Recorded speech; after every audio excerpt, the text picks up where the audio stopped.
Our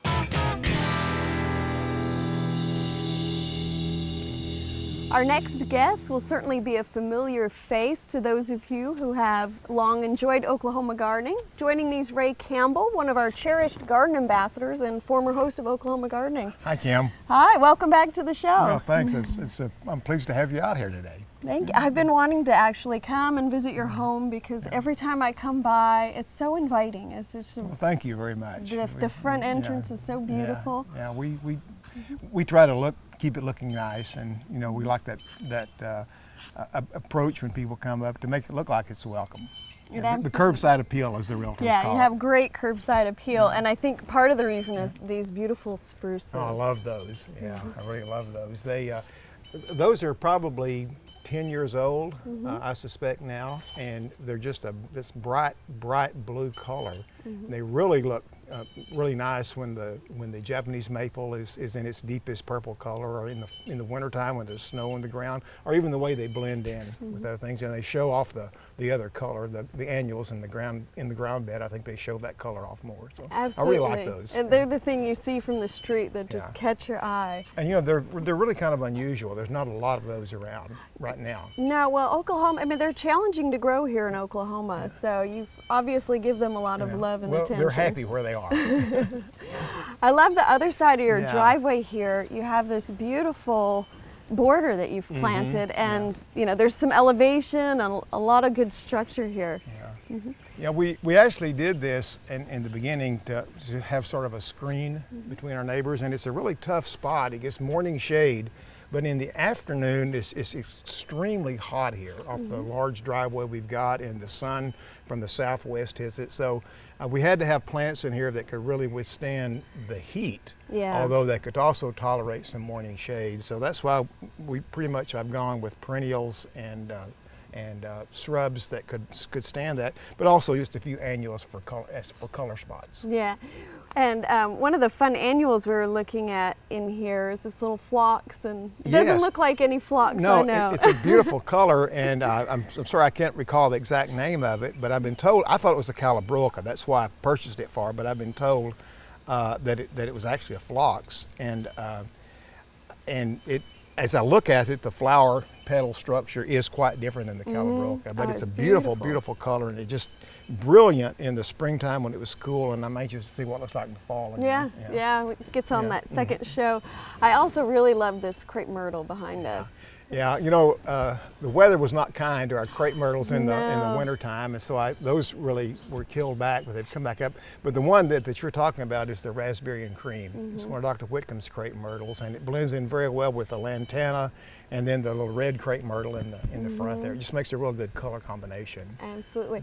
And you mentioned the crepe myrtles and how you've had to cut them back, but I think you've done such a nice job having a variety of structure in here that it hasn't impacted it.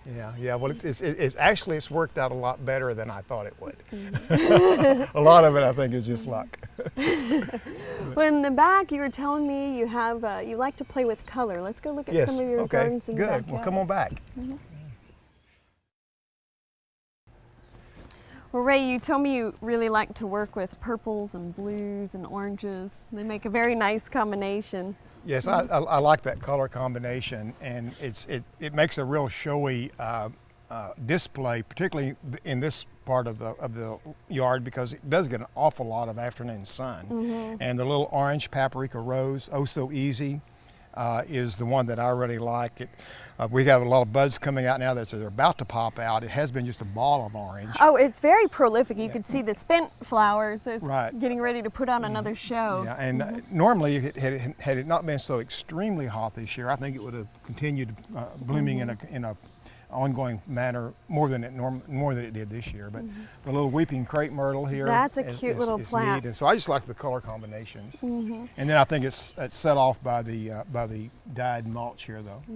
And you have a really nice combination of the color and the structure. And as I walk through your landscape, I feel like it looks so professionally done, but it's your handiwork, huh? Well, pretty much. I have some people helping me, particularly that does the heavy work, but I pretty much choose what I want and where I want your it. ideas. You know? Well, let's go look at some of those other creations. Okay, great.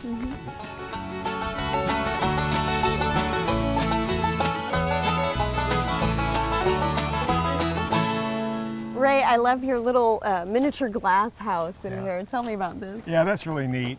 Several years ago when we were doing a taping of shows in southeast Oklahoma for Oklahoma Gardening, I was kind of helping get some shows together, and a friend of mine that lives near Broken Bow in the Beaver's Bend Lake had this little greenhouse on her deck, and I really liked it, and so I took some pictures of it and wanted to build me one like it with some windows I had. I never got it built, so I went back to take more pictures, and she said, you can have that if you want it. And I said, sure. So I nice. put it in my pickup and brought it home, and I really like it. It really adds a lot. Plus, actually, I use it in the fall and the spring to put some of my plants Start in. some of your seeds. Yeah. Yeah, it has a great little character Yeah, to the garden thank you. here. Well, this is another place that you've been, it's kind of evolved recently. You used to have a tree in here, right? Right, there was a huge silver maple tree that began to have problems, and I was concerned it was going to fall on my house and deck, so I had it removed about 3 years ago. So this will be the third year of this little garden. So I had a shade garden that suddenly had to be a sun garden. Yeah. And when it happened, when I took the tree out, I also had a water problem, drainage, because water would just rush through here and was beginning to erode. So I thought maybe a dry creek bed with raised beds around it. And it's just worked out really well. Very nice. And you have a lot of plants for nectar. I've seen some insects flying around. Right. And I've tried to go primarily with perennials in this bed, in these beds, and they've really matured well. One of the little pieces I just love over here by your deck is the water fountain. Yes, and this yeah. is your own design again. Yeah, I think it's wanted beautiful. the stacked rock, and I had someone bore the hole for me in the in the rock, and then we've got it, of course, dug out underneath with a recirculating water pump, and it's I like the little bubble. I can adjust it to make it larger or smaller, but I like this little sound like a little trickling brook. I think it's a beautiful design. Thank you, Kim. Well, anybody who's watched this show certainly knows that one of your passions is vegetables. Yes, So we yeah. couldn't leave without a visit to the vegetable Great, garden. welcome to my garden. Ray, I love the entrance to your garden here with the grape arbor. Yes, I wanted something that kind of led people in from the backyard into the garden area, and so I thought I love to have an arbor. And I thought, why not put grapes on it? And it's mainly for the shade. The squirrels and the birds get the grapes before I do, but I just like it just for the effect. Yeah, and I said we're coming to your vegetable garden, but really you grow a lot of fruit, vegetables, and the layout of this entire space is very thoughtfully laid out. Tell us about that. Well, what I've tried to do is kind of have some design in mind, and so all of my fruits and perennial vegetables are all around the outer perimeter. My blueberries, raspberries, strawberries, and the peach tree, and then the asparagus as the perennial crop are all around the perimeter. Then that leaves the middle of the garden open for the annual vegetables, and so I can, without disturbing the other stuff, I can come in and rotate around and do succession cropping and that sort. So I like the way it's laid out that way. Excellent. And I see a lot of the strawberries, and you told me you move those around as well. I know they Yes. get a disease problems. Right. About every 3 or 4 years, I'll try to start moving those around. Very nice. One of I guess the focal point in the center of your garden here is this wonderful Three Sisters garden. Yeah, I really like it. It's and I've got pole beans, bush pole beans in the center there, and on my bamboo teepee, and then the squash, of course, Yes. and then corn. A couple of years ago, I got tired of trying to fight the worms and the raccoons and the squirrels from sweet corn, so I started growing Indian corn. Okay. For decoration. And now I use it for decoration in the fall. And You have the some nice- varmints don't seem to bother it. They don't, not as much. It's not sweet. No, knock on wood this year. And your squash look absolutely beautiful. And I just have to talk to you a little bit about squash bugs because everybody asks. Yeah. What do you like to do? Well, I like to avoid them if I can. And fortunately, this year I've not had any squash bugs. And then also I found that the larger the squash plant gets, the more squash bugs, of course. There's more places for them to hide. So I try to grow squash sort of continually, plant some, and so that if I have a squash bug problem, I jerk that up and I'll have a new plant coming on. I may use a little bit of 7 dust or something, or maybe a a pesticide, but usually not rarely at all. Usually I just like to control them manually. Yeah, I go on and squish squish the eggs underneath the you said there's an organic product you can also use. Sabadilla dust is one that can be used. It's, that's recommended for squash bug control. I've heard people say they have really good results with it. There's certainly quite a challenge here in Oklahoma that we have such a long growing season for them. And I try to have my paths with wood chips, and I kind of try to separate them out with a row of flowers for some cut flowers, and I've got a few daylilies and iris around, so because I like to have a little color out here in the garden as well, and my sunflowers. So. You also have some really fun old farm implements hanging on the fence. Yeah, you know, I've collected a couple things over the years, but most of it came from where I grew up, just from our old farmhouse, and it's just kind of fun to have a reminder of some of the stuff and see some of the way that technology has changed. But Ray, this tool's rather interesting. Tell me, what's this one for? Well, actually, it's called a cyclone seeder, and it's kind of worn over the years. Of course, it's not used, but it was used to sow grain and grass seeds with, and you would put the seed inside here and strap it over your shoulder, and then turn the crank, and this wheel would go around, and it would distribute the grain and the grass seed everywhere. Wow, so very interesting. I've walked a lot of miles with that reseeding.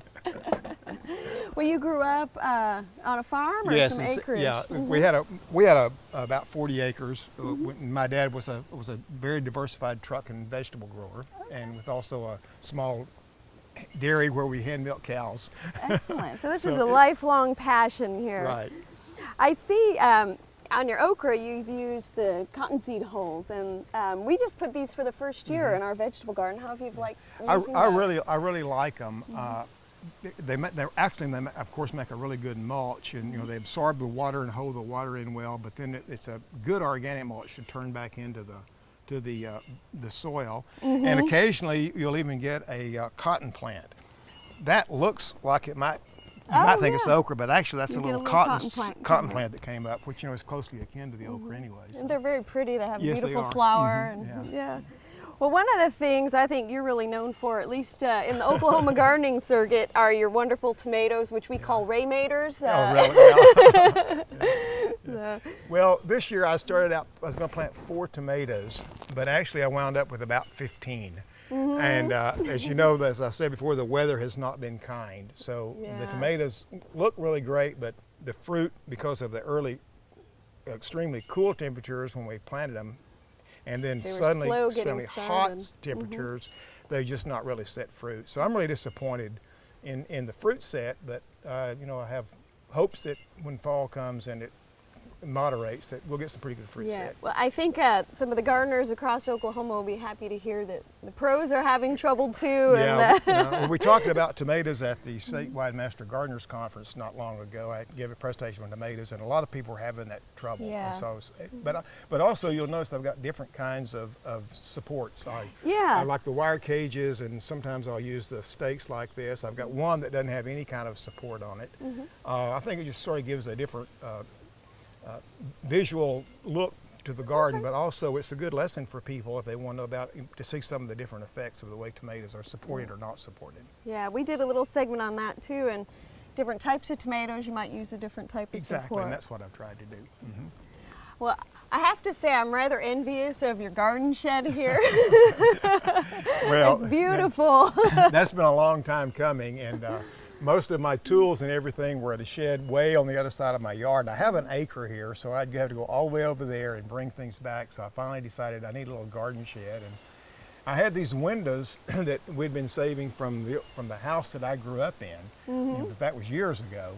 And when the windows had been replaced, and I thought, what can I do with those windows? So I decided I'd build me a garden shed and use those windows in it. So this is built around the windows. And the back side, the south side inside, the roof is actually window, so that you could start some seeds. Actually, I've got some greenhouse glazing on the top 2 panels instead of the solid metal roof. And I've got the windows in the back with a potting table back there, and where I can water and things. So it's worked out very, very well. Excellent. Well, you have a most magnificent garden. Thanks, Thank you Kim. so much for sharing with us. Well, it's been my pleasure. That's all the time we have for today's episode. Be sure to join us again next week for more Oklahoma gardening.